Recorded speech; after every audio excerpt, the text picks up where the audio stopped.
Give me some of your time, and I'll erase your weakness. Not because I'll give you motivation, not because I'll fill your ears with empty inspiration, but because you'll see what you've been calling weakness for what it really is: an illusion, a narrative, a system of lies you've told yourself so often. You've mistaken them for your personality. And if you're willing to listen closely, if you're willing to sit through the discomfort and let Nietzsche speak to the parts of you that you've kept hidden, then something in you will shatter. And what replaces it will not be a better version of you. It will be the version that was always there, buried beneath the weakness, waiting for the moment you stopped protecting it. Let's be clear. Nietzsche didn't believe in comforting the weak. He didn't write for the fragile, or the sensitive, or the endlessly anxious. He wrote for the ones who were ready to confront the violence of life with eyes wide open. The ones who were tired of lying to themselves. The ones who realized that nothing is coming to save them. And finally decided to stop waiting. And if you've reached that point, if you've had enough of the fear, the passivity, the apologies, the emotional inflation that has softened you into invisibility, then this is your beginning, not your transformation, your return. Because strength was never outside you. It was simply buried under layers of self-doubt, societal training, and the addiction to comfort. So let's begin with a question. What does it mean to be weak? Most people think weakness is crying too much, or being physically small, or lacking discipline. But Nietzsche would tell you otherwise. Weakness isn't emotional expression. Weakness is emotional submission. Weakness is needing permission. Weakness is outsourcing your validation to people who don't even understand themselves. Weakness is choosing peace over truth. Weakness is lying about what you want just to avoid judgment. Weakness is calling your laziness self-care, and your fear humility, and your insecurity empathy. Weakness is not the absence of strength. It is the presence of self-betrayal.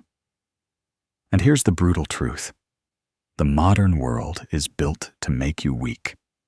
Your education trained you to obey. Your culture trained you to conform. Your media feeds you helplessness disguised as awareness. And even the people who say they love you, many of them benefit from your softness, your silence, your hesitation. So they encourage it. They praise your selflessness. They reward your passivity. They applaud your restraint. Not because it's good for you, but because it keeps you small, predictable, dependent, and worst of all, forgettable. Nietzsche saw this. He saw the way society molds you into a domesticated version of yourself. And he said, the individual has always had to struggle to keep from being overwhelmed by the tribe. He didn't mean struggle physically. He meant struggle psychologically. The struggle to stay true to your instincts when the world demands you neuter them. The struggle to remain dangerous, not violent, not chaotic, but dangerous. In a world that wants you polite, polished, and obedient. And so, the first step in erasing your weakness is to understand that you've been trained to mistake weakness for goodness. To believe that saying no is rude, that asserting your boundaries is selfish, that choosing yourself is narcissism. But Nietzsche flips that completely. He says that real strength, the kind that makes you magnetic, respected, remembered, comes from the rejection of mass thinking. the rejection of safety, the rejection of needing to be liked. So let me ask you, who are you without the need to be liked? Not hypothetically. Actually. Strip away your filters. Stop editing yourself. If no one needed you to be nice, agreeable, humble, passive, who would you be? What would you say? What would you demand? What would you walk away from? Most people can't answer that because they've built their entire identity on reactions, on feedback. They don't have a self. They have a mask, a persona sculpted to fit in, to survive. And Nietzsche hated that. He saw it as the death of the human spirit. Because the moment you stop being dangerous, the moment you start filtering your truth to fit a system, you've already surrendered your power. But you feel that already, don't you? That quiet resentment, that simmering frustration, that fatigue that doesn't go away with sleep. That's not burnout. That's the cost of weakness. The cost of living in a way that silences your deeper instincts just to keep the surface smooth. So here's what Nietzsche would tell you now. You were not born to be soft. You were not born to be tolerant of everything. You were not born to fold every time someone raises their eyebrow. You were born to embody something sharper, something primal, not chaotic, but unshakable, not reckless, but untouchable. And the reason you feel weak is because you've denied that part of you for so long, you've started to believe it never existed. But it did. It does. And we're going to dig it out, right now.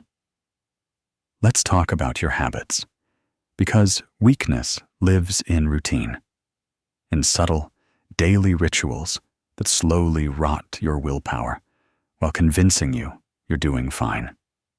Nietzsche said, "He who cannot obey himself will be commanded." You wake up and you check your phone. Already, you've lost.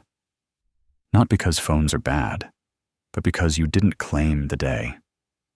You surrendered it. You scroll, you compare, you envy. And then you rationalize. You say it's harmless. But every time you react before you create, you weaken the muscle of sovereignty.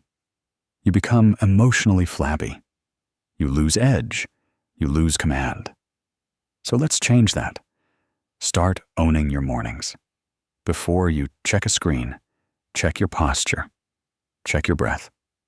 Remind yourself that you are not a consumer first. You are a creator, a builder, a strategist. And your energy is not available to algorithms the second you open your eyes. Next, speech. Weakness shows up in your words, in how you water yourself down to make people comfortable, in how you speak softly so they won't feel threatened, in how you say, "I don't know," when you do, and how you apologize for things that don't require an apology. You're leaking power, and they can feel it. That's why they don't listen to you. That's why they talk over you. That's why they underestimate you. Nietzsche didn't whisper. He wrote with fire, and he expected you to do the same. Not to be loud, but to be clear. Clarity is force. Clarity makes people pause. It makes them lean in. And if your presence doesn't do that yet, then you have work to do. Not because you're broken, but because you've been hiding. Stop hiding. Own your opinions. Say them clean. Don't explain them.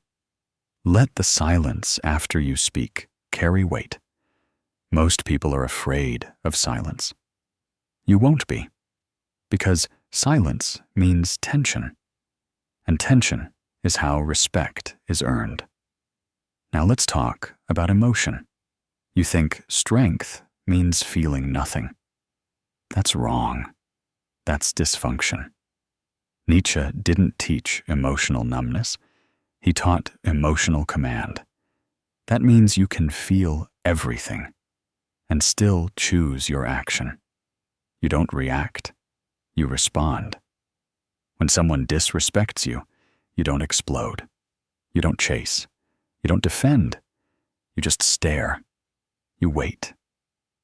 And when you move, it's calculated. It's exact. It's surgical. That is strength. Weakness is emotion without awareness. Strength is emotion under control. So stop saying, "I'm just an emotional person." That's a lie. You're just undisciplined. And discipline isn't cold. It's clean. It's precise. It's the difference between crying in a breakdown and crying with purpose. The first makes you a victim. The second makes you human. And speaking of victims, Nietzsche hated them. He believed victimhood was the modern form of slavery. Not physical slavery, psychological slavery. The need to blame, to wait for rescue, to justify stagnation with trauma. He didn't deny pain. He denied passivity. So here's what you do. You stop telling your story like a tragedy. You stop reciting your traumas as identity. You stop weaponizing your pain to get sympathy. You start transmuting it into steel. Because here's the truth. No one cares what happened to you. Not really. They care what you become despite it.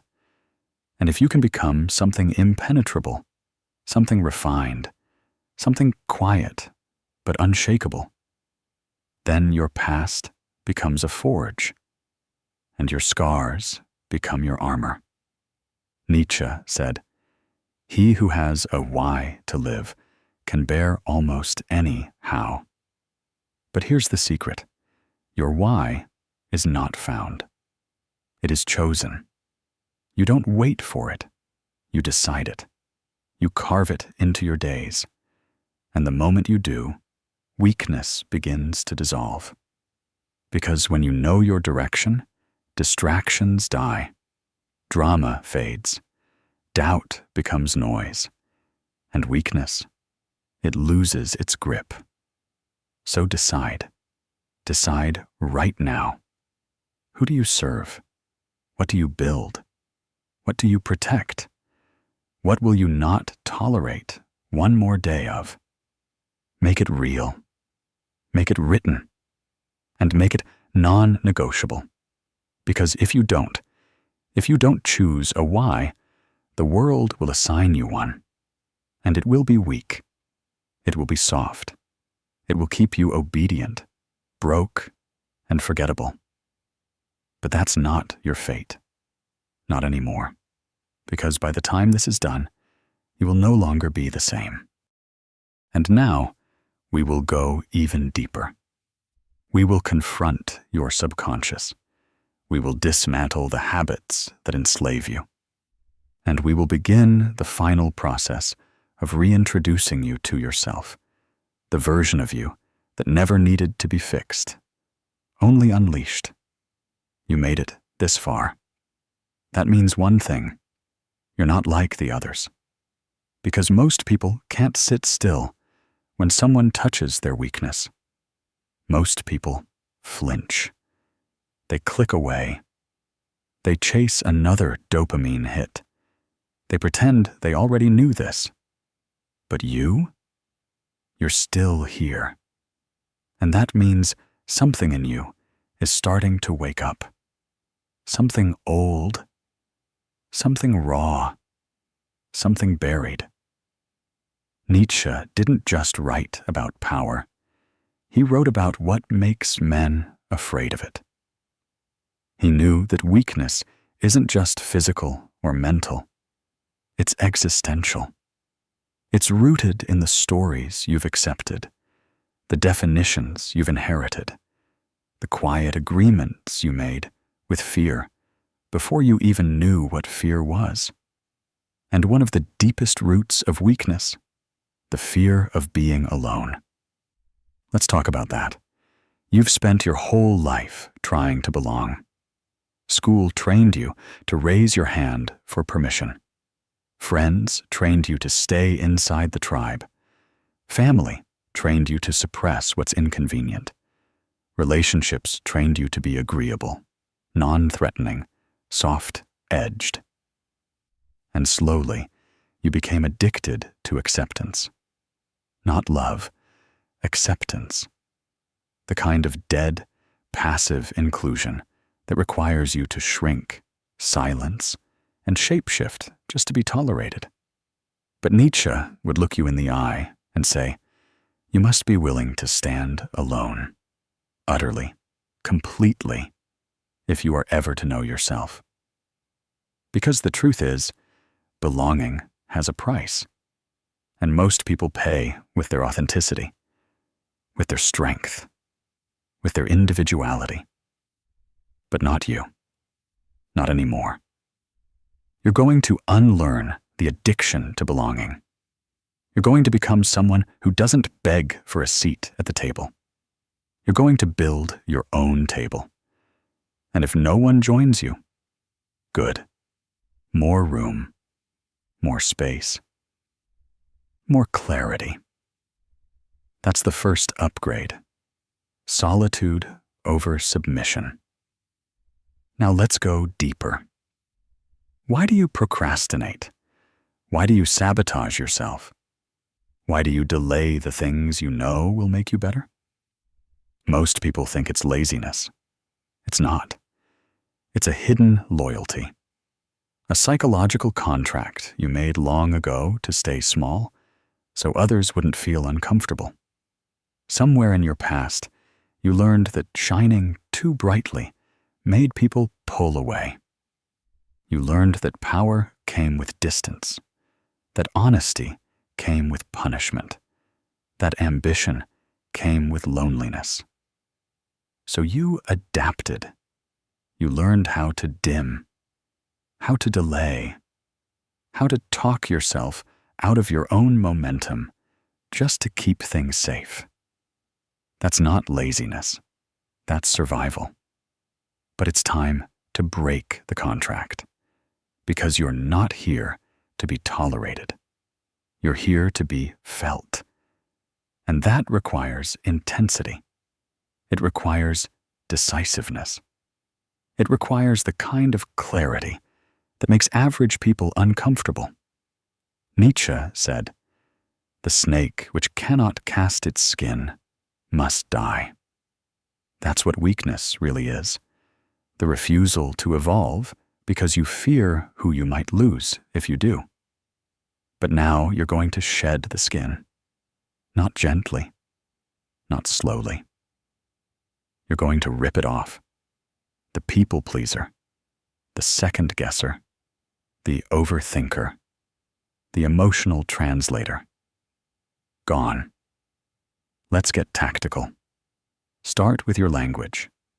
Every time you say, "I don't know," when you do, you reinforce uncertainty. Every time you say "maybe" when you mean "no," you fracture your own integrity. Every time you say "sorry" for existing, for interrupting, for needing anything, you cut away at your own spine. Speak clearly. Don't soften. Don't qualify. Don't filter. People will say you're rude. Let them. That's just a reflex from those who got used to you making yourself small. And you're done with that. Next, your body. Weakness hides in posture, in how you sit, in how you move, in how you breathe. Most people live like prey, shoulders slumped, eyes down, breaths shallow. You can tell someone's story by their frame. But now you change yours. Stand like someone who knows they're watched. Walk like someone who expects to be followed. Sit like someone who isn't asking for permission. Every room you walk into, you dominate. Not by force, but by presence. Presence comes from certainty, and certainty comes from alignment. So ask yourself, what do I believe in so deeply that I would walk away from anything that doesn't honor it? Write it down, carry it, live by it. Let it bleed into everything you do. Now let's kill something else. Victimhood. Nietzsche despised the modern tendency to glorify suffering. He saw it as a trap. When you make your pain your personality, you become addicted to weakness. You become loyal to your struggle. You find identity in it. But here's the truth. No one cares what you survived. They care what you became because of it. And if all you became was bitter, anxious, fragile, then you let your story win. So rewrite it. Don't say, I'm a trauma survivor.